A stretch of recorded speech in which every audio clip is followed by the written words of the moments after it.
Alright, two drones that look rather similar. This here would be the RYZE Tello that sells for $99 US and it does not come with a controller. And this would be the REDPAWZ R020 Blast and it comes with a nice little controller here. So this one costs $99, this one costs about $46. So the question is the REDPAWZ a good drone for $46? Well, we're going to check it out and find out. Here we go. And now, a super quick unboxing of the REDPAWZ Blast R020 drone. Let's check out what's in the box. Looking in the box, I see you get a controller, prop guards, and the actual drone itself. So let's pull this drone out and check it out. We see right here, we have the brush motors, just like on a Tello. Little landing legs, rubberized, just like on the Tello. Underneath, you see you don't have the same optical sensors. Camera in the front is movable. You can move it up and down. Battery slides out, so it looks like you can get yourself another battery, and the battery right here is a 3.7 volt 1000 milliamp battery. It comes with a nice controller, has little antennas here for show. They don't do anything, they're just for show, but it makes it look pretty cool. Here, looking at the buttons, I can see right here that there's a takeoff and land button. Oh no, that's a takeoff button and that's a land button, and these would look like trim controls. This is your power button. And on the back, you see you have a series of buttons right here. This one looks like 360 flip. This one looks like your speed control. This is your headless mode, and this one I'm not sure. And to power it, it takes 3 AA batteries, not included. Let's see what else is included. USB charging system for the batteries, plus 4 spare props, instruction booklet, and finally instructions for the app that you use to see the video coming from the drone. And now a quick weight test. The battery's in. How much do you weigh? 84 grams, it says. All right, now let's take the Tello here. The battery's in, drop you down. How much do you weigh? 89 grams. Let's power on the unit. There we go, you can see little lights in the front right here, shooting out the front. Camera's adjustable. I can move it straight or down. I'll just leave it straight for now so it looks forward. I've got the REDPAWZ down there. I've got some ants over here. And the camera image from it is extremely crystal clear. Turn the video on. It says it's recording. All right, it's got a takeoff button here. It does not have the Tello stabilization. Indoors it's stable, but outdoors it's windy, as you can see. So let's fly it. Hit this button here to take off. There we go. Well, it's pretty windy out. It's pretty stable. It's pretty good. It does have the little trim controls here to adjust it, so I can move it from side to side. Looks like a Tello. It's got altitude hold, stays there. How's the video look on it here? Let's just take it up so you can see a little bit higher. I've got it in the slow speed right now. It's a little larger than a Tello in size. We're back this way. Oh, don't want to go in that tree. So right now that's the slow speed. So I'm going to put it in a faster speed. That would be a faster speed. Oh, nice tilt on it. Look at that tilt. Look at that. All right. Look at that. Forward. Nice tilt. Okay. Bring it back. I'm going to put it. Now I'm in the fastest speed. Let's see the tilt. Oh, yeah. Look at that go. You could whip around really fast with that. Now, unlike the Tello that has a long flight time, this one has just 10 minutes. But like the Tello, you can do flips. I just got to find the little flippy button on here. Let me just put it this way so I don't flip it into my head. And let's do this. There you go. And flip it the other way. So it has headless mode, has return to home. What else does it have? It has altitude hold. Like I'm not doing anything, it's just sitting there in the air. Very easy to fly. Like I could just sit it there in the air. It flies really well. Yeah.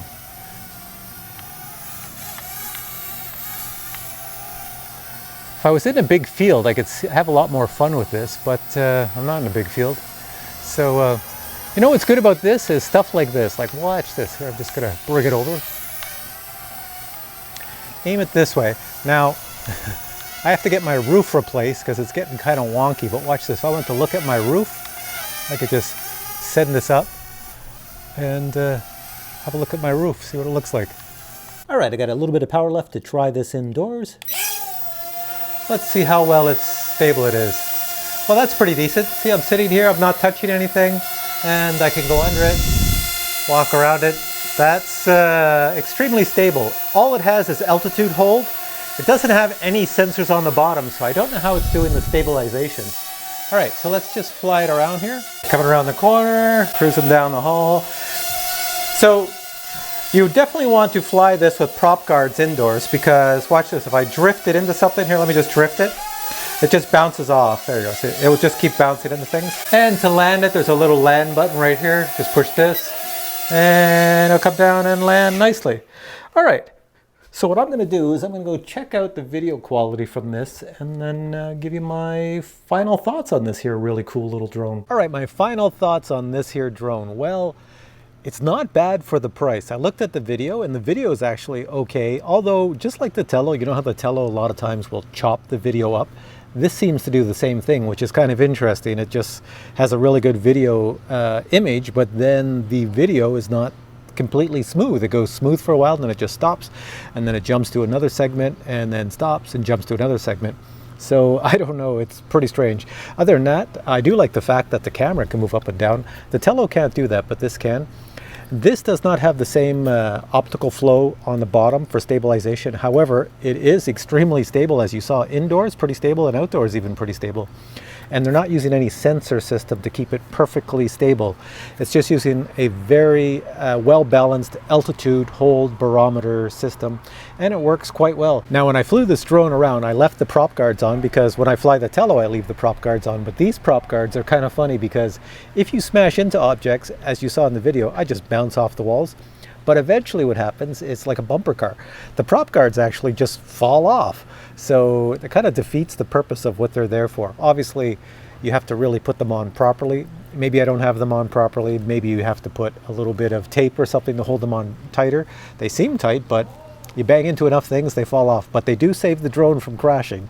I haven't had any crashes with this drone. It's survived quite well. The motors on it, sure, they're brush motors, but I think they're the same motors as in the Tello. They're very powerful. You have a lot of power to go forward. And you saw when I put it on, the Tello would have a sport mode. This has 3 speeds, and on the 3rd speed, it's very much like the Tello. It moves really, really fast. It flies like the Tello too. It has got the same sort of dynamics for whizzing around. What you get on the Tello that you don't get on this is the actual interface on your phone. The Tello, I think they threw a lot of money into the interface, so you get something that looks really professional.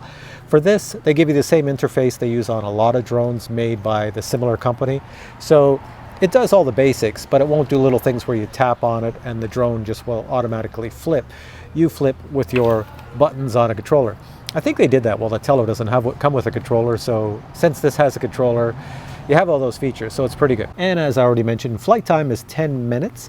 That's not too bad. I've only charged the battery once, and I've been flying ever since, on and off, and it's still going. So I think you might actually get more than 10 minutes. One thing I was always impressed with the Tello, I don't know if you can see it here, the wires in the bottom, I don't know if it'll focus on it, the wires in the bottom are like stuck right inside the arms, like perfectly. This one has exactly the same thing. I don't know how they did it, but for 46 bucks, they did that really neat little thing where they put the wires right in the arms, and it has little rubber feet like a Tello. So all in all, it's made to look like a Tello. It's made to fly like a Tello. It's made to do a lot of things a Tello does. It probably does about maybe 70% of what a Tello does. And it does, you know, everything pretty well. So for $46, yeah, it's definitely a buy. It's a buy. And for an extra 10 bucks, you get 2 batteries. 56 bucks gets you 2 batteries plus this here drone. So all in all, it's a really good buy. I'll put the link below. Go check it out for yourself. Maybe check out some other reviews that other people have done of this drone and see what you think. Anyways, thanks for watching this video. If you enjoyed it, hit that thumbs up, and we'll catch you in the next one. Take care.